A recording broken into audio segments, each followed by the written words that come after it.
Franchise Sports Media! What's going on, fight fans? Thank you guys for tuning into the main event right here on Franchise Sports Media. I'm your host, Clanny Lewitt, and as I told you guys, I got a special guest coming in, Miss Margaux Alvarez. Thank you for coming in. Yes, of course. Thank you for having me. Now, let me just give people a rundown of some of the accomplishments and things you've done. Ms. Alvarez, you are a 7-time CrossFit Games competitor. You're a 2018 South Regional Champion. Right now, you're ranked number 4 in Las Vegas for men in CrossFit. Last year, you were number 1, so we got to climb that ladder back up. You are a contestant on the NBC's Titan Games. You are a finalist, Tactical Games athlete. You're a founder of Goat Wine. You do team events now for CrossFit. You're a mentor, ambassador, and trainer. This one was interesting. I found this interesting. You once fought a bear, and witnesses stated you yelled, "Help the bear." You skydived through the Appalachian Mountains while doing a Skype meeting in French.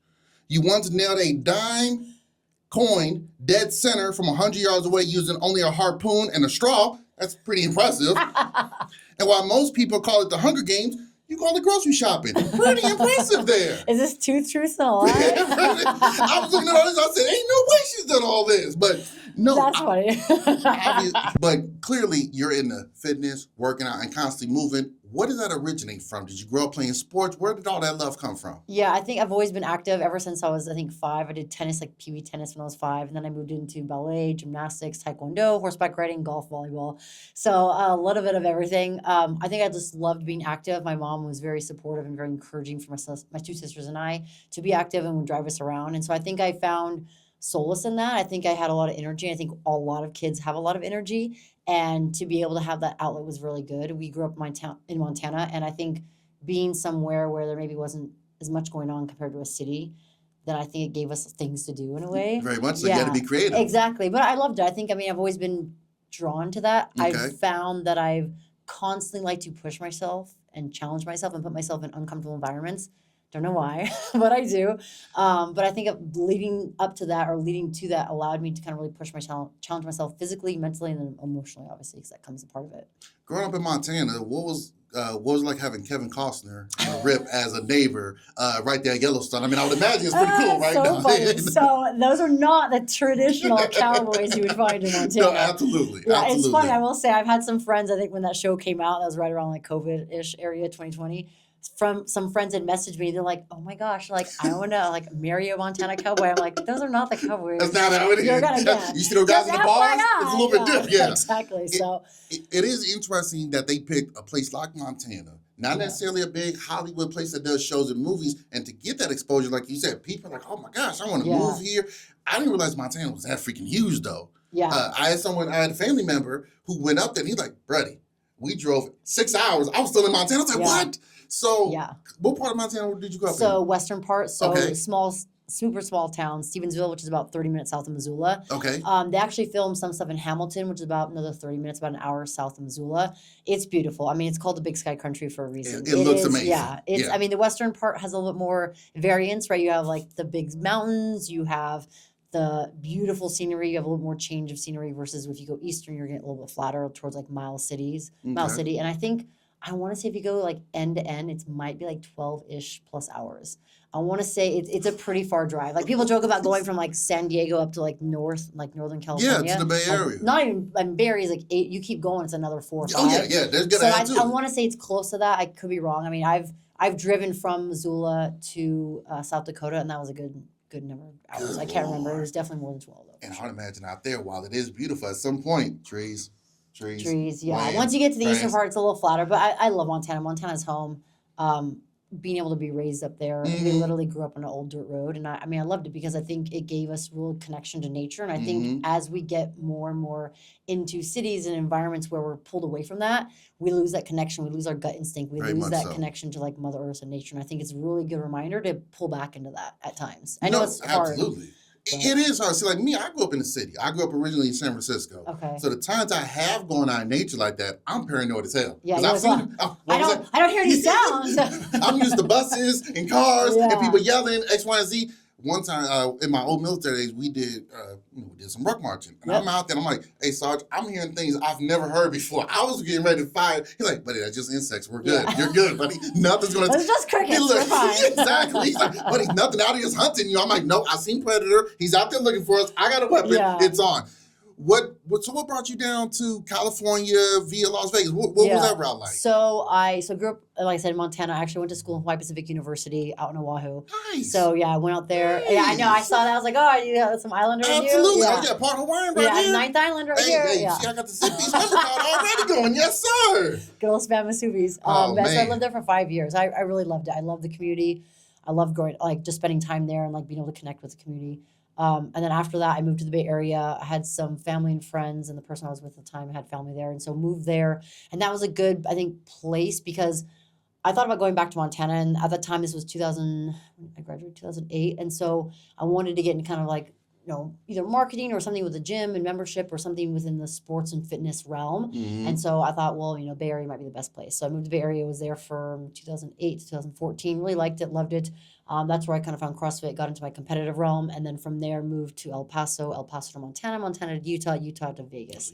So I was all over the West Coast, yes, but it was good. Most of it, some move was for competition to be an environment where I could train, focus on that full time. Mm-hmm. Some of it was to move back home to help my mom, and grandma shattered her hip and elbow, and so be closer to them to make sure I didn't lose time with them, and then moved to Utah to kind of get everything.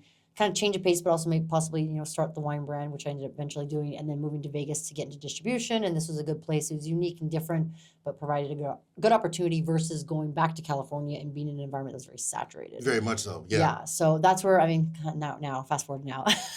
It is what it is. 2025, they found out what we was keeping a secret over here. Yeah. Oh, man, look, I'm not going to get into that part, but this used to be such an awesome little hidden secret. But yeah, I moved here in 2018, and it's definitely different. Like, it's obviously evolved. And I talk to people that have been here 10, 20, 30 years, and they're like, there was nothing past this road. It just was desert. There's definitely roads like that. Yeah, and it makes me think of Montana because I went back a couple of years ago, and I drive down like the school, like the road I'd go to school. I'm like, where's all the green grass and the farmland? I'm like, there's all these houses everywhere. It just seems different. There's a Starbucks and a Dunkin' right there now, right? Over coffee. Right. Go back to how it was. Oh, man, look, now we sound like the old people back in the day. Back in my day. Yeah, I walked uphill both ways. In the snow. In the snow. With no shoes. Exactly. Yeah, well, I've heard those speeches before. It's so funny. It's so interesting because, like you said, you get into something like CrossFit, and CrossFit doesn't have a beginner stage. Like, your first day there, it's like, all right, we're doing 50 burpees, 100 pull-ups, and you're running 3 miles. Like, excuse me? Yeah, that's the warm-up. You're like, I forgot I have a doctor's appointment. You know what? My kids get out of school right now, and I got to go. Buddy, it's 11 o'clock in the morning. Nope, you got to school. Special day, got to go. What was the addiction to CrossFit that just hooked you so much into that? Yeah, so I think I love the challenge. Like, not just a physical challenge, but it's literally you versus you. Yes, you have the competition, and I delve into that pretty hardcore. But I think the fast that I really liked was the community.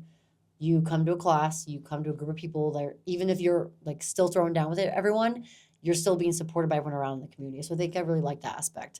I also liked that I think it was therapy in a way. My sister passed away in 2008 in a car accident. And so I think trying to work through that and like internalize it and like process it, I think for one aspect of being able to push myself and literally be on the floor, breathing out of breath, I can see how far I could push myself physically, mentally challenged. And I think it also was an outlet to be able to let go of maybe emotions or frustrations I was holding on to. Mm-hmm. I am the oldest, and so my middle sister had passed. And I think in my mind, it was my responsibility to watch over her. I was the second mom. Yeah. And in my eyes, kind of, I felt like I didn't save her. I should have saved her, and I couldn't, even though I know now, like, that's impossible. I couldn't have had any of that in my control. Mm-hmm. But it's still, I think, something you struggle with as a young woman, right, or a young person going through loss in your life. And so I think for me, CrossFit specifically, the intensity was a unique thing that I hadn't done before. And I think I liked that because I had to kind of maybe disconnect from emotions and focus solely on movement. But then in turn, that movement became medicine and became therapy for me. It is one of those things, like you said, you have to focus so much on what you're doing because everything is quick. Yep. It's done with, if you're doing a snatch, hey, feet are planted right, throw your hips, your shoulders. I don't know if I'm saying the right words here, but I do know, I do know from what I used to watch, and like we tried a little bit in the military, you have to pay attention to it. This isn't just picking up something heavy and just lifting it. Nobody, there's a way to do it, especially doing it effectively as much as you guys are doing. So internal, you get to put your mind on that, take away from this, and then you, as you see, you push yourself to a point you didn't know you had in you. For sure. And you feel that sense of accomplishment. And I'm an older sibling as well, so I definitely know what you feel like in that, where you're like, holy snap, man, like, it's not my fault, but is it my fault? So I can totally understand that, and I'm sorry for your loss, even though it's been a while. Yeah. You mentioned you got into the CrossFit Games heavy. I watched a couple documentaries on there, and I remember saying, hey, wait a minute. So what was that like? CrossFit used to start off, and just going to be honest, used to be something you're like, look, what are these nerds over here doing? Oh, a bunch of guys that can't lift real weights. Yeah, like, what type of way is that to do a pull-up? We're like, actually, that's a pretty cool way to do it. Yeah. But it became something where it grew and grew, became bigger and bigger. As you were a part of being one of the coaches for CrossFit, and you got to see it grow and expand into what it became, traveling all over. Talk about that experience, being there from the ground up, almost in a sense. For sure. Well, I think, like you talked about earlier, like the early days, like the grassroots, right? Kind of, it makes me think of Lincoln Park back in the day. Like it's very underground, right? Very much so. And I mean, I loved it. I think people saw CrossFit as very intense, right? Like, oh, like Pukey the Clown. They're like, oh, they're kind of like pushed off by it. Mm-hmm. I think there was maybe a miscommunication of understanding like this is literally could be for anyone. It's not maybe not for everyone. Maybe not everyone wants to do the high intensity, which is fine. You find your own cup of tea and you enjoy that. But I think what's nice about CrossFit is that you can scale it back no matter what. You can't do thrusters and pull-ups. You could do maybe ring rows and air squats to a box. And I think that no matter where you are at fitness level-wise, that you can modify anything. And not even just CrossFit, just fitness in general, right? Yes. And so seeing it kind of from the beginning, I became part of Seminar Staff in 2013. And I absolutely loved it because, one, I got to connect with the community. Yes. Two, I got to travel around the world. Three, I got to meet people and hear their stories of how they lost 50 pounds or how it saved them from, someone, dying in their family or someone, struggling with addiction and they turn from drugs and they turn to fitness, like different type of addiction, right? But still like, hey, like that's probably a little bit better. And so for me, it was just an amazing opportunity to travel around the world, seeing people obviously like thrive in fitness and being a competitor at the same time. 2013 was the first year as a games that I competed as a CrossFit Games athlete. So being able to see it kind of come like on this like increase in this linear growth, right? Kind of exploded. I feel like it started to maybe taper out 2016, 2017. And just to be a part of it was incredible. And I think a lot of people started to reach people in bigger or smaller areas. So maybe big cities had access to it, but now people maybe not so many in bigger cities had access to it. So smaller cities, small towns, but also internationally, right? So getting into more Asia or even Australia, Europe, like it's completely expanded. And I think it's no matter what is going to get you moving, like awesome. Get off the couch and get moving. Like if that's going to be walking, and we talked about it earlier, like I was huge. I was like, walking's dumb. Like I don't even sweat. This is stupid. But I was like, I was so wrong. And I'll throw myself under the bus. Yeah. Like walking is one of the most beneficial things that people can do, especially and we can all do it. Yeah, we can all do it, right? If there are issues, right, maybe we change it up. Maybe instead of walking, we do a bike or a row, but you get some slow, steady cardio, zone 1, zone 2, like very easy conversational pace. But I think for me, it was like, how can I be an advocate for people out there trying to find their way, get back into the gym or start the gym? And I think, fitness can be intimidating. And I saw something recently I think it was on Facebook. Someone's like, man, this chick's intimidating. Or maybe it was Twitter. But I was like, I hope I'm not intimidating. Like, I don't want to be intimidating. Like, yeah, I might have like a, a mean face when I'm working out or a serious face. But I'm like, I want to get fitness and movement into everyone's hands, whatever that looks like. Walking, cycling, doesn't matter. Like, find something that, meet your fitness where you're at. Find that place that's going to allow you to move and do that. If that's CrossFit, if that's hiking, if that's Zumba, I don't care. Let's go. No, very much so. No, you're not intimidated at all. We just put the stable here just because it was convenient. And we want to keep space between us. Hey, just a little bit. So I don't need to get intense and bam. Yeah. No, but I think you're right about that. Because I used to be in shape. At some point, I lost my way, put on all this weight. And sometimes when I want to get back into it, and I could just imagine for somebody else as well, you go in there and you see people and you're like, damn, these people are all fit, this and that. There's no way I can get there. But like you said, it's a community if you give it a chance. For sure. And if you allow them to be there for you, they're going to support you. They're going to make sure, hey, man, you don't got to do what we're doing. But as long as you're coming every day, working out, and you're moving, you're doing something. And that is something I wish I could get a better hold of. I got people, behind the cameras forcing me to do it as well. But I wish it's something I could be more consistent with. And that is something I want to ask you. For somebody who, let's just say, if I got a bad knee and you say, go walk 3 miles. I'm like, I'm not walking 3 miles with this knee. My show's coming on later on. I got to do this. I got to do that. What would you say if you could just pick, like, I don't know, 2 or 3 exercises to start off with, just to get you moving around the house, to eventually lead you to stepping outside, going here, going there? Yeah. What would you recommend? So a few things, like body weight movements are perfect, right? So it could be a squat, it could be a push-up. I always throw burpees in there, but I think burpees are very intimidating. You're like, I gotta say it, right? But I kind of do this as a joke because I have a lot of friends and clients who are like, burpees. But on a serious note, again, like anything that's body weight, like squats, push-ups, and if you can't do full range of motion, you could do push-ups against a wall, up against a bench, a box, a sofa. You could squat to a box. You squat to the couch. If you have stairs, you could literally do step-ups on the stairs. If you have a handrail and you need assistance, utilize that. Mm-hmm. I think it can be very intimidating. Like, I have to go 0 to 100, right? I need to go balls out all the way. It's like, well, you can get there if you want, but let's not worry about that. And the same thing with the miling, like, or the walking. Oh man, 3 miles, that's a lot. Yeah, 3 miles. If you can walk 15-minute miles, which is pretty fast, that's 45 minutes, right? And that's 3 miles. Average maybe 20, so it's an hour walking. If anyone's done nothing, if you're not able doing anything, like an hour looks like a lot, right? So scaling it back, like 5-minute workouts. And that's why, like I said earlier, like the Just Go workouts, like 5 minutes of movement. Put a 5-minute timer on, walk up your stairs, walk down your stairs, maybe do a couple squats, do a couple push-ups, maybe a couple sit-ups. But back to your original question, I think just some basic body weight movements, compound movements like squats are beneficial because you're working your core, your legs, maybe a little bit of upper body if you're using some like action. Pulling anything with you, yeah. Exactly, yeah. So, and you can always elevate that, like, if you don't have dumbbells or kettlebells, you grab like 2 soup cans. And I know it sounds silly and stupid and be like, soup cans.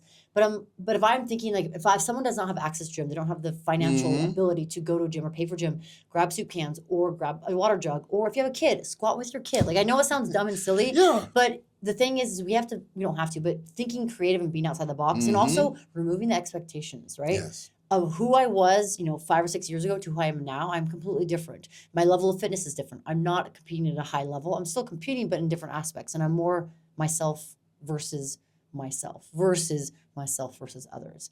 And I think, like you said, like, find some exercises you can do in the house, modify, set a timer, find something that's going to help you. And again, excuses are everywhere, and they're always bad. I'm not saying like that's got the best of me too. I'm like, man, I'm traveling, I'm tired, I'm exhausted, I have 100 things on my to-do list. I'll do it tomorrow, and then tomorrow turns into next week. Yeah. Next week turns into next month. Yeah. Next week turns into 10 years later. I'm sitting here interviewing somebody doing CrossFit, so it just happens. Life happens sometimes. It's fine. Just like slide. That's all it is. Yeah. Oh my God, what is it? 2025? Yeah. Didn't realize it. Like 2015 was last year, right? I just sworn it was last month.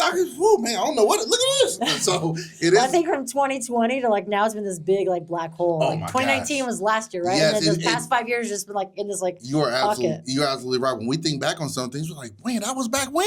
And you're right. Crazy. It's just one of those upside downs we're in right now as we're trying to get pushed forward and get through it. Yeah. So getting back to your competitive days, you were doing CrossFit. And like I said, there's documentaries on Amazon Prime who were highlighting the games. I forget exactly which years, but I know they had 3 or 4 of them highlighting the big event, leaning into it. What was it like being part of that, seeing the cameras around, seeing the crowds get bigger and better, the arenas getting bigger? What was that like saying, look at what we're a part of right now? Yeah, I think there was a moment when I lived in San Ramon in California and seeing it on TV off ESPN. I was like, man, like this is definitely changing. It's not what it used to be in 2013, 2014. I think the first year they had one of the documentaries was 2015. Okay, around 2016, and I think another one was maybe 2017 or 2018. I can't remember. But I think it was obviously the growth. Right? The cameras were always there because they were capturing footage if they were doing live streaming. And so I got kind of used to that. I wasn't really bothered by it. I think seeing the awareness or the reach for it was, I think, really cool because it's like maybe hopefully we can reach other people. But also for me, it was, can I be an inspiration for other young women out there, young men and women trying to find their way? And I think there's a lot of people that maybe don't have access to certain facilities or have access to stuff. And so they, all right, can I hopefully give them the inspiration to do that? And I remember back in the day when I grew up in Montana, my cousin on my dad's side, she was a triathlete in Mexico. She was one of the best triathletes in Mexico. And I remember coming back from a trip, I was 12, I think 12 or 13. And she had won one of her most recent races. And I literally went outside in the backyard. I was like, I'm gonna just start running like rectangles around the backyard. And after 2 or 3 laps, I got a side ache. I was like, oh man, how am I gonna do this? But that was kind of the start of wanting to go out. And eventually I started, running on the dirt road, rolling my ankles left, right, and center because of the rocks. But then I ended up getting into doing more sports, right? Different things.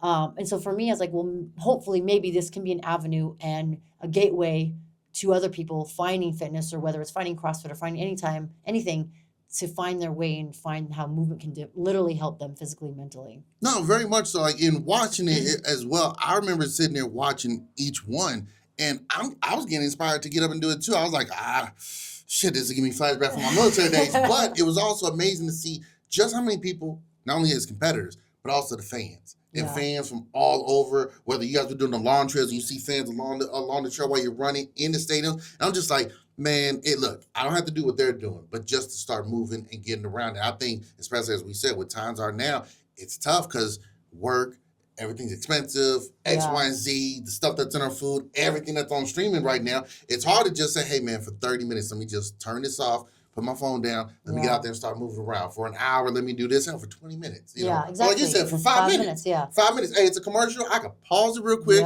put on this song by Luke Combs and just, ain't no love and hold on. And just do that real quick. So, and I think, sorry to cut you off, but I think a lot of people, they do see it so far. It's like so far. Like it's like there's this big ass mountain and I can't reach that mountain.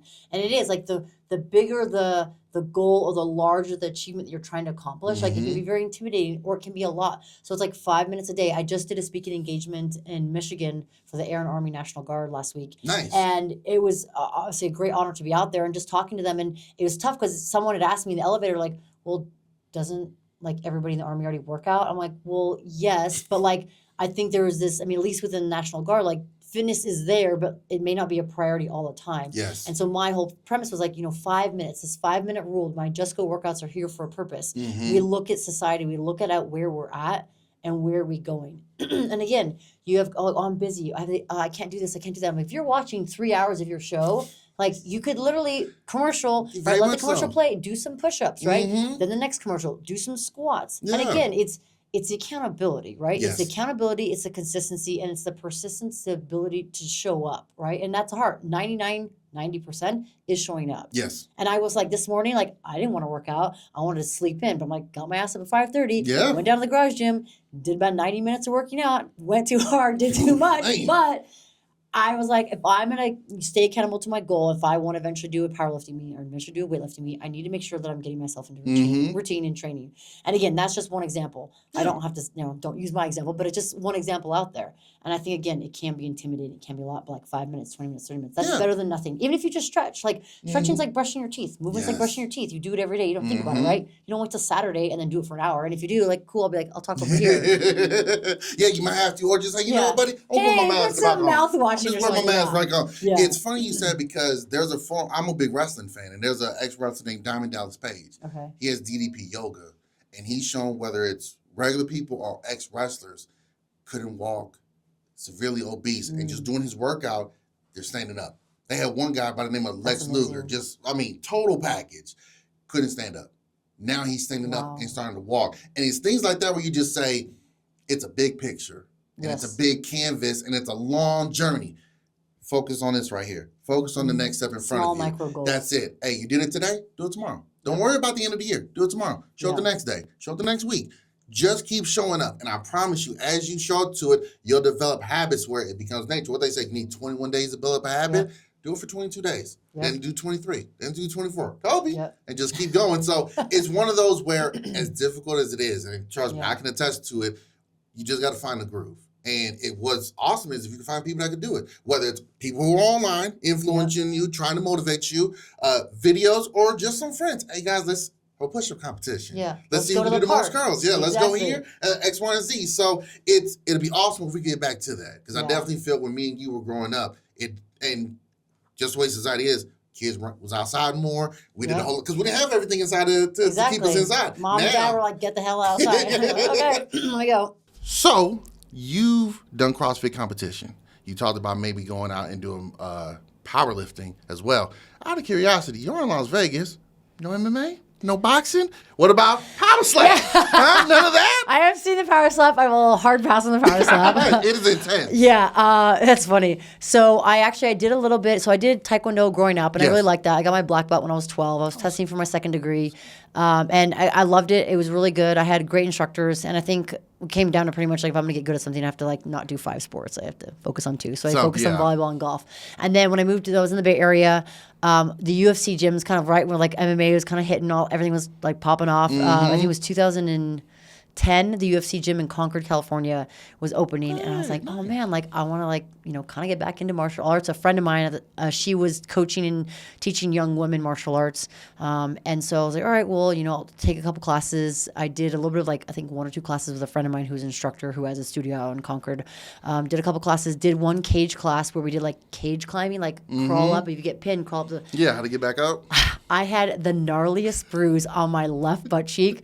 I showed some friends like, bro, that looks like you got beat. It was so bad. I still have a picture, so I'll have to find it. Yeah, it was bad. I can imagine. And so I did that for a couple classes, and I'm like, this is great. I love it.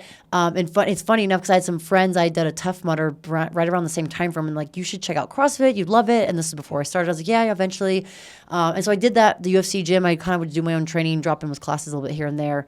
Nothing really kind of came of it. And then fast forward to about a couple years ago, I was like, well, this was in 2023. I had done Ninja Warrior in 2019. I got selected for the Ninja Warrior. Then I got selected for Titan Games. And then Ninja Warriors came back around. I submitted again, got selected. And then kind of right as I was wrapping up timing-wise, I got invited to the Go Ruck Games in 2023. And they had last year in 2022 or the previous year, they had a grappling kind of component.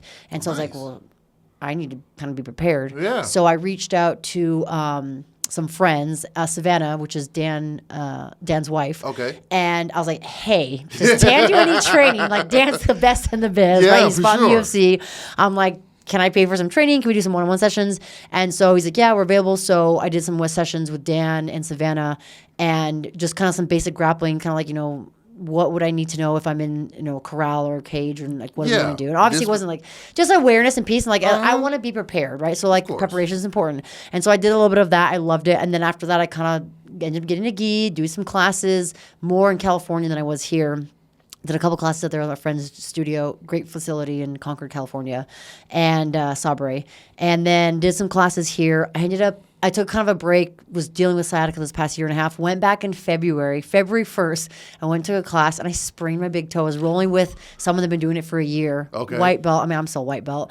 But people always tell me like, hey, if you're rolling, make sure you're doing it with someone that's more experienced. Yeah. So like they don't just like throttle you. And the guy was tall. He was over 6 feet. Like you're just mixing and matching. Rolled with my right big toe and it hasn't been the same since. Oh, wow. So it's slowly gotten better. I was able to run a marathon and train for that this past summer. No kidding. With it still being an issue. But I mean, it's getting better. Like it's still sensitive, but I'm like, I would like to get back into some martial arts. Yeah. I just need to like find time in my day. I'm like, can we add like 2 hours to like 25-hour day, 26-hour day? Look, with this time change, how did it go from getting dark at 9 to 4? I hate the time change. If anyone's listening out there, please get rid of the time change, please. It is so weird to be like, hold on, man. There's 1 hour difference, and yet we're 4 hours difference. It's so bad. I'm like, so let's weird. go forward, jump forward in whatever, March, April, whatever it is. Jump forward and let's keep it, right? Just leave it there. Like, it's already going to go later because, like, that north axis, like, tilts away from the sun, right? Like, let's just keep it like that. Don't need to change it. I don't understand why. And if we are on a flat earth, like some people think, why don't you start rotating the things off? I'm just kidding. But it's one of those, it's so weird, but okay, yeah, sure. Well, and I think back in the day it was for farmers to have, like, more sunlight, daylight. That's what they tell us. Yeah. Do we really know? I don't know.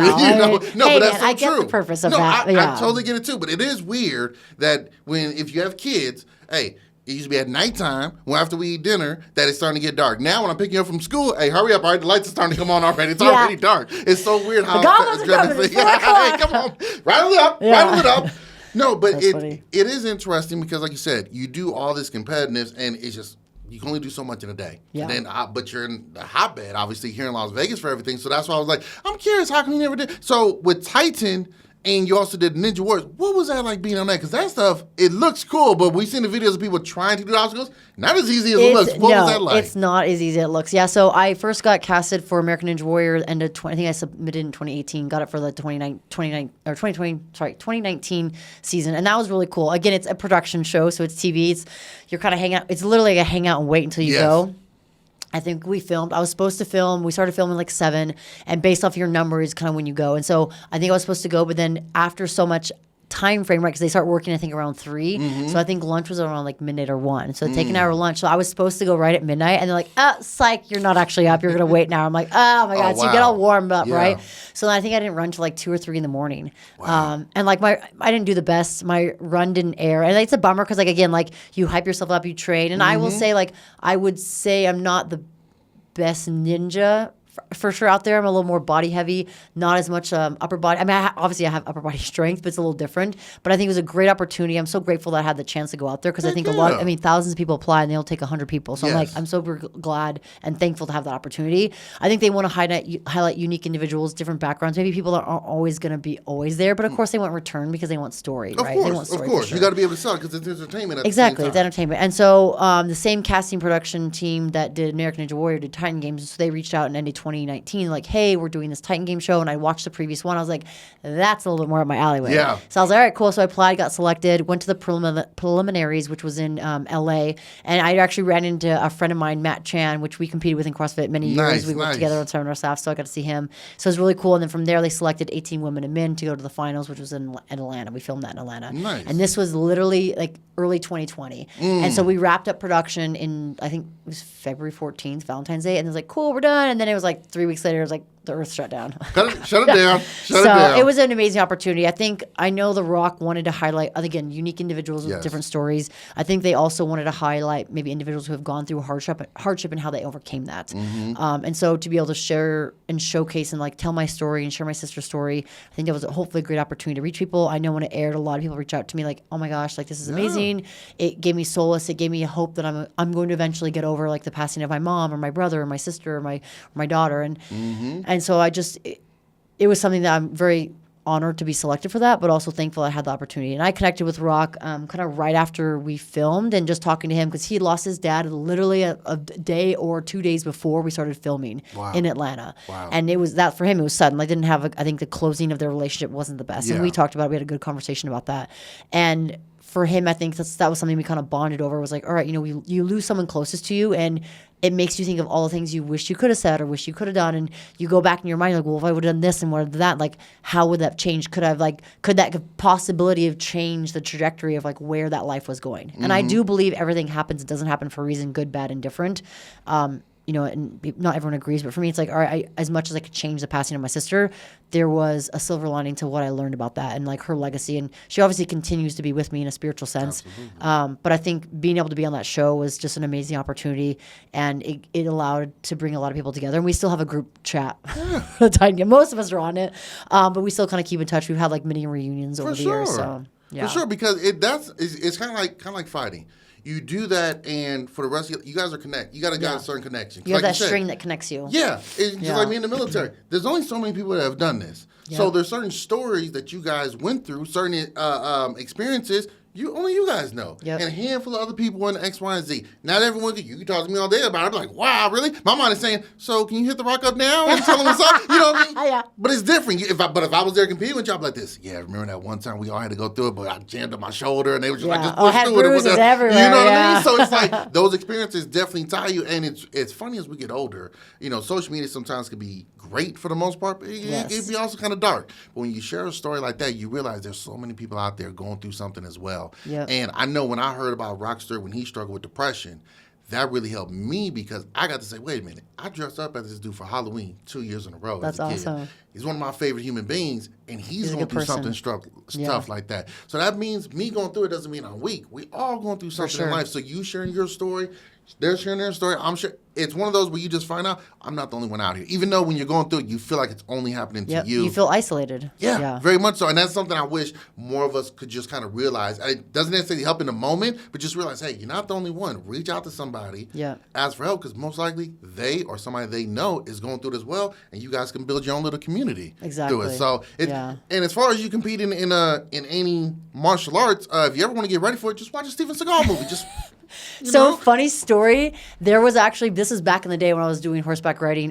Steven Seagal was doing a movie, I want to say in Hamilton or Corvallis, and so we heard, I think my mom heard it at the store, and I was like, oh my God, they needed someone that rode horses. And I think they were looking for like someone, I think I was 8 or 9. They were looking anywhere between 8 to 12. I was like, I would love to apply for that. Wow. I don't even know what we did if we did it. I don't think we did anything. But I'm like, I ride horses. I'm like, I could be in a movie. Like, I was like, it sounded so exciting. Like, ooh, to be in a movie, right? You're a little girl. You're like, you don't know it any sounds better. exciting. Yeah. Obviously, I didn't get casted for it. It happens. Look, based on some of the stories, man, it's a good thing you did it. Yeah. It's a good thing you did it. And it's tough because, like, I think, like, man, to be able to be in a position, like, I mean, I love, like, the role of Sarah Connor. Like, she was amazing. Absolutely. Like, she was iconic back in the day. She's still iconic, right? Like, to be able to emulate that and to hopefully be a role model for young women and men out there and to say, hey man, like whatever you're going through, like shit's hard. Like life can be hard for sure. And we are all struggling. We all have our own stories, right? Some varying degrees are worse than others. That doesn't diminish one or the other, but it's like, how can we hopefully help each other, but also how can we give them light and hope?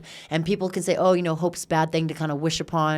And I'm like, you can look at it any which way, but it's like, if you're struggling with, especially suicide and depression, like you have to take it one day at a time, right? You don't have to, but like you're literally taking one day at a time and you're fighting for another day. And if there's other people around you in your community that can uplift you and support you, like reach out to them, support them. And if I could hopefully be a light or a beacon, and like if I have the opportunity to share that message or to hopefully reach more people on a higher level, whether that's a movie or whether that's a show or whatever it is, like hopefully I can give them that space and that honoring of where it's like, hey, like we're all going through stuff, like you're not alone, like let me reach my hand down and help you up. Like not necessarily like have to lift you up, but like, hey, maybe it's just an extension of bringing you closer to someone that can, you can talk to, that you can vent to. Because if you keep it all inside, it will eat you alive. No, I don't care how strong you are and whatnot, it will definitely get to you. And sometimes just a simple, hi, how you doing?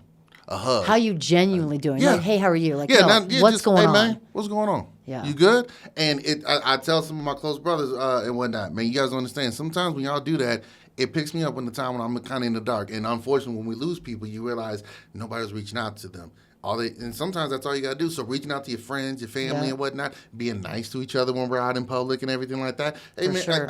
In a city like this, because we get people from all over, my time in the military and things I do, we're all trying to do the same thing. Yep. Maybe we say things a little differently. You're in more shape than I am. They do this, they do that. We're all trying to do the same thing, though. At the end of the day, for the most part, we're all trying to do the same thing. So thank you for sharing your story with us. Of course. Thank you for coming on. I'm going to go do some burpees after this. Just 5 minutes. Just 5 minutes. Just 5 minutes. I'm going to spend 4 minutes thinking about it, and then 1 minute contemplating, and then be like, oh, look at that, 5 minutes is up. Okay, on to the next one. But no, seriously, thank you so much for coming in. Thank you for having me. This was awesome and whatnot. Push your socials that you have out there to let people know what you got going on, where they can reach you. Yeah, so my website's margauxalvarez.com, just my name. If you're on Twitter, X, or Instagram, 321GO, GAUX. I also have my Just Go page, which is just GAUX. And then Facebook, LinkedIn, what else is out there? TikTok, Margaux Alvarez, all of that. All of it, right? Yeah, there you go. Too many. YouTube, right? It's a lot. Yeah. It's a lot to keep up with. You're like, damn, another one? Okay. Yeah, people are like, how you doing? I'm like, I don't know. I'm like, I squish it in somewhere. You got to find a way. You're like, I got 3 tablets, 4 phones, 2 watches. I don't know. I can't keep up with everybody. I try. I for sure try. Well, you do so much out there. Thank you so much. It's the motivation. Thank you so much. That is Margaux Alvarez. This is the main event on Franchise Sports Media. Thank you guys for tuning in. Be sure to like, share, and subscribe. So next time, Fight fans, peace.